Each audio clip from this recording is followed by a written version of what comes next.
But now the question is, to your thoughts and your beliefs, does it do we go external?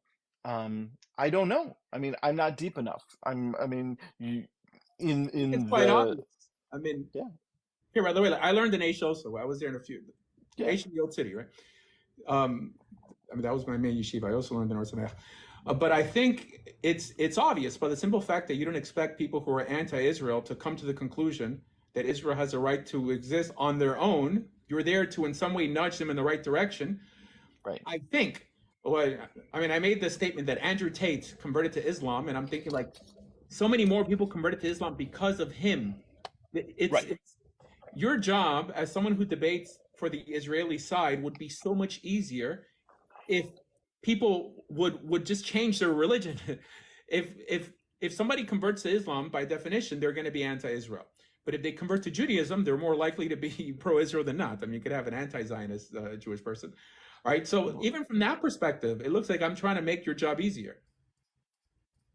Yeah, I mean, I understand where you're coming from, The point and here, as I because as I said, thank you like so the much. subtext here, EMS is like the subtext I'm getting here is, and I think this is not just my view, but for some others as well, is because Judaism has been a little bit of an isolated, insular community.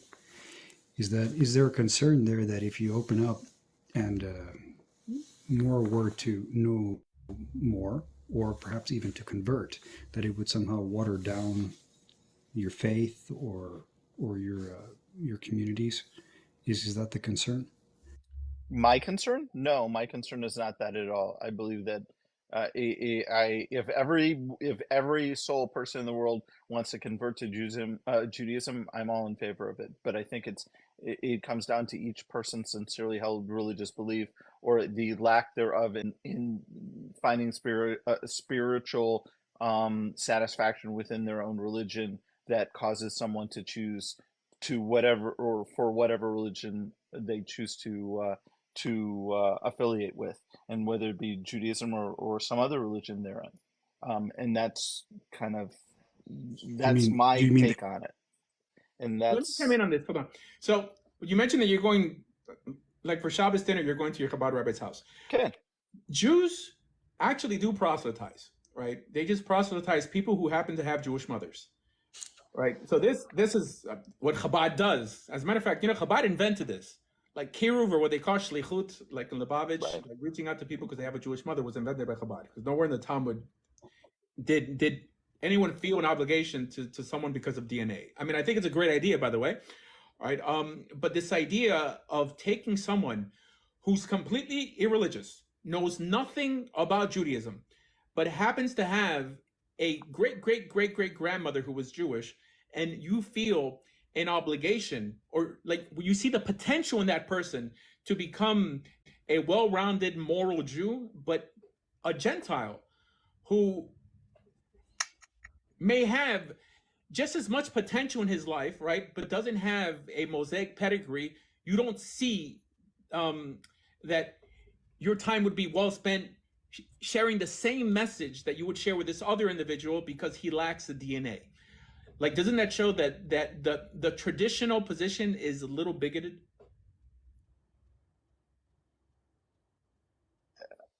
I'm not going to say that. I mean, it's an interesting position to which you've brought forward. Do I think it's a bigoted position? I think from my limited understanding and my limited study, then you're a rabbi. You're a lot more knowledgeable than I. I mean, you have smicha, I don't. Um, but from my position, I don't think it's a bigoted position. I think it might be a different understanding or interpretation thereof. Yeah, but if any other group would do the same thing, any other group, call them, I don't know, white people from Alabama, like who only want to educate, right? Morally educate people who share DNA with them, and they would exclude people who don't share like the same DNA. I think they would probably be called bigots. Huh? But does it say we cannot educate them, or does it? I mean, help me understand the lines of demarcation they're in. Maybe that's where I think No, I gave the you and Chabad. I. So what does Chabad do? I mean, Chabad goes to people in the street, right, and asks them, "Are you Jewish? Are you Jewish? Are you Jewish?" If they say yes, they'll try to put on tefillin on them. If they say no, if they're lucky, they'll give them a pamphlet of the seven laws of Noah, right? So Right. it seems that one person who lacks knowledge of God and possibly ethics, they find redeemable, and one person, right, who looks the same height, right, same complexion, they Right. find in some way irredeemable. That seems that it's a form of soulism, not racism, maybe not bigotry, but soulism, which like might be even worse, because yeah. So it's not consistent. And when Judaism doesn't tell us to do this, meaning the Talmud doesn't tell us to do this, of course, if you don't know, like, you're trusting my word. I mean, ask your rabbi if anywhere in Jewish law does it say we're not allowed to proselytize. As a matter of fact, does it say in Jewish law that we're supposed to reach out to atheist Jews? It doesn't say that either, right? We have this notion. I mean, I guess most people are going to get confused with these terms, but we have Right. tochacha, we have musar, and we have Right. it's called hasra. So tochacha is like rebuke. Right? If we see a fellow religious Jewish person doing something he's not supposed to be doing, we're supposed to rebuke him, so he could come closer to God, right? Like Musar is also like strengthening someone who's already Jewish, right? And I mean, Hasra means to warn people, but it seems that this exists only with people who are already religious, not atheists. If someone who doesn't believe in God, and it's typically most people who answer my call here to consider becoming Jewish come from either a Christian or a Muslim background. So these guys already believe in God.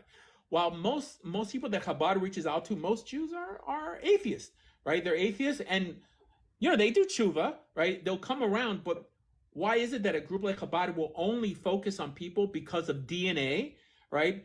While a Gentile who might be sincere, who is hungrier for God, they're going to push aside.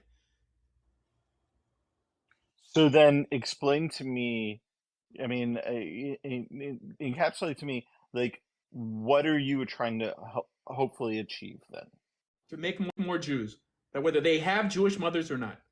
Okay, so then just going out into the world, explaining the benefits of Judaism and saying, if this sounds good to you, come to me, come with me down the path and Exactly. become a Yid. Yes. And I tell them to go to their local synagogue. Don't convert with me. Convert with. Well, you're right, yeah, because you're in one place. But yeah, go to your local synagogue and convert. Now, does conversion matter? Like No, okay. reform, or a conservative Orthodox, it doesn't matter. Yes, Just convert. well, okay, so it does matter. And first of all, I don't tell people to convert. I mean, I tell people, that God willing, they should want to love God and Torah so much they would want to convert. Conversion is a serious thing, right? Yeah. I don't count reform, right? Because reform, I mean, I believe in the oral law, okay? Right. And I think to be reformed, you don't even technically have to believe in God, right? And I don't know, like, you're a conservative Jew, which ironically puts you on the left, and I'm more on the right. So you may tolerate reform more than I do. Not tolerate. The conservative movement, JTS, was founded as an Orthodox institution. But it wasn't until the 50s that there was a big split on driving on Shabbos that they went there both ways. But conservative Jews actually keep every halachic precept, right? I mean, you're supposed to keep kosher. The notion of mechitza is not a halakha, that's a minhag. Like giving women aliyahs is not a halacha, that's a minhag. Like women rabbis is not a halacha either. So yeah, like I wouldn't encourage them to become reformed. So conservative or Orthodox. Okay. Well, that's I am glad I happened to stumble across your live. Thank you so much for educating me more than I was before, and I wish you the best of luck and Shabbat Shalom. Thank you very much. Have a good Shabbos.